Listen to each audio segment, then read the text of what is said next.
మీ business ఏదైనా మీ ఊర్లో promotion చేయాలంటే అది సుమన్ టీవీతోనే సాధ్యం. ఇప్పుడే సంప్రదించండి. ఓ కార్యకర్తగా పార్టీలోకి అడుగెట్టిన ఆయన అంచెలంచెలుగా ఎదుగుతూ ఏషియాలోనే అతి పెద్ద మార్కెట్ కమిటీ చైర్మన్గా ఎన్నికయ్యారు. ఆయన మరెవరో కాదు, జంగాల శివరాం గారు.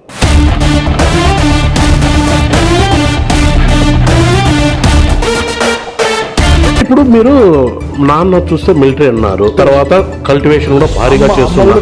కల్టివేషన్ తర్వాత ఇట్లా వ్యవసాయ కుటుంబమైన మీరు ఈ రాజకీయాల్లోకి ఎలా ఎంటర్ అయ్యారంటే ఏం చెప్తారండి? రాజకీయాల్లోకి ఎలా ఎంటర్ అయ్యడానికి నాకు చిన్ననాటి కోరిక ఏమంటే,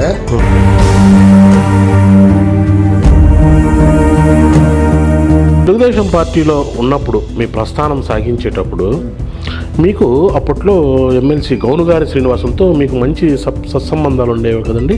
అవును, శ్రీనివాసులు గారు, జిల్లా చైర్పర్సన్ చంద్రప్రకాష్ మేడం గారు. ఎందుకంటే ఇంకా నా క్వశ్చన్ పూర్తి కాలేదు. చెప్పండి. మీ మీరు తెలుగుదేశం పార్టీలో క్రియాశీలకంగా ఉన్నప్పుడు గౌనుగారి శ్రీనివాసులు మీకు మదనపల్లి డివిజన్లో చాలా వరకు చెరువు పనులు అప్పగించారు. వీటిలో మీరు ఈ పక్క పెద్ద ఎత్తున చెరువు పనులు చేశారు, నిజమేనా?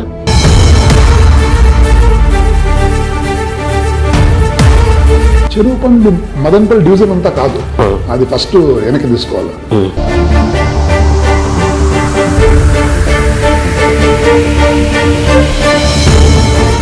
ఇంకొకటి ఆరోపణ అయితే మీ పైన ఉంది, దీన్ని మీరే క్లారిటీగా ఇవ్వాలి. ఇప్పుడు మీరు వచ్చి నక్కలదిన్ని అన్నారు కదా, నక్కలదిన్ని, అంకెశెట్టిపల్లి, టీచర్స్ కాలనీ, ఈ ప్రాంతాల్లో మీరు లిటిగేషన్స్ ల్యాండ్ను కొని రియలైజ్ చేస్తూ కొంతమంది అంటే ఎక్కడెక్కడ లిటిగేట్ ల్యాండ్ ఉన్నాడు ఐడెంటిఫై చేసి వాటి మీరు మీ హస్తగతం చేసుకొని కోట్లాది రూపాయలు సంపాదించుకున్నారన్న ప్రచారం ఉంది, ఆరోపణ ఉంది. ఇందులో వాస్తవం ఎంతో మీరే చెప్పండి. బయట సిటిఎం ఇక్కడంతా కూడా బాగా వెంచర్లెస్ బిజినెస్ చేసినాం. అవి కూడా లిటిగేషనేనా? లిటిగేషన్.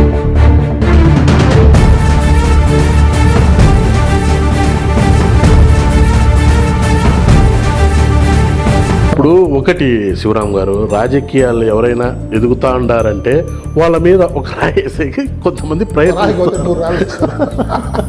ఇప్పుడు శివరాం గారు ఎదుగుతా ఉన్నారు కాబట్టి ఖచ్చితంగా టార్గెట్ చేస్తారు ఎవరైనా కానీ. ఉంది కదా, పన్నెండు చిటికే రాళ్ళు.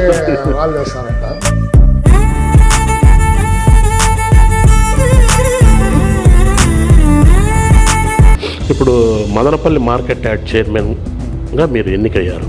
ఎంత ఇచ్చారండి చైర్మన్ కోసం డబ్బులు?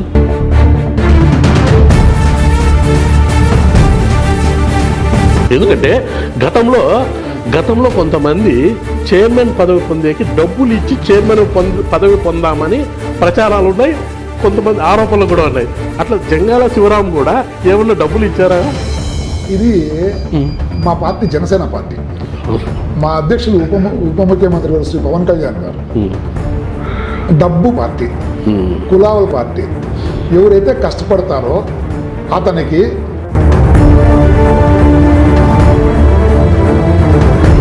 ఇప్పుడు మదనపల్లి నియోజకవర్గంలో ఎంతోమంది జనసేన పార్టీలో సీనియర్ నాయకులు ఉన్నారు చాలామంది. వీళ్ళందరినీ కాదని శివరాంకు పదవి రావటంలో గల కారణం ఏమి అంటే ఏం చెప్తారు? ఎక్కడ మేము పోరాటం చేయండి, ఇక్కడ 2018 జనసేన లెక్క వస్తే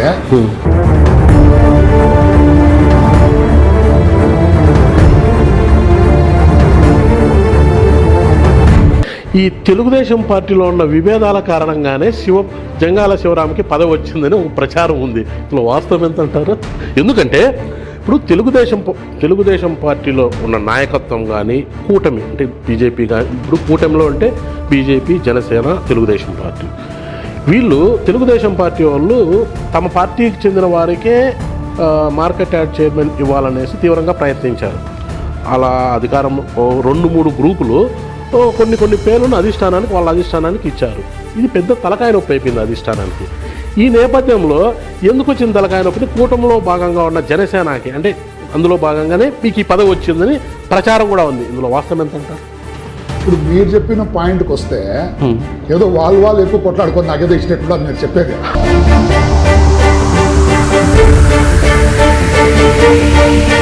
రామదాస్ చౌదరి గారు పట్టుబట్టి జంగాల శివరాంకి ఎలాగైనా మార్కెటింగ్ చైర్మన్ పదవి ఇవ్వాల్సిందే అంటూ మీ అధిష్టానంపై తీవ్రమైన ఒత్తిడి తెచ్చి తనకున్న నాదెల్లా మీ సీనియర్ నాయకులు ఆయన మీద తీవ్రమైన ఒత్తిడి తెచ్చి మీకు పదవి రావడంలో క్రియాశీలకంగా వ్యవహరించారు అన్న ప్రచారం ఉంది, నిజమేనా?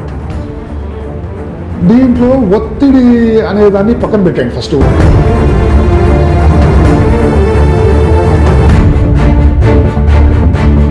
మదనపల్లి మార్కెట్ యార్డ్కి లక్షల్లో ఆదాయం ఉంది.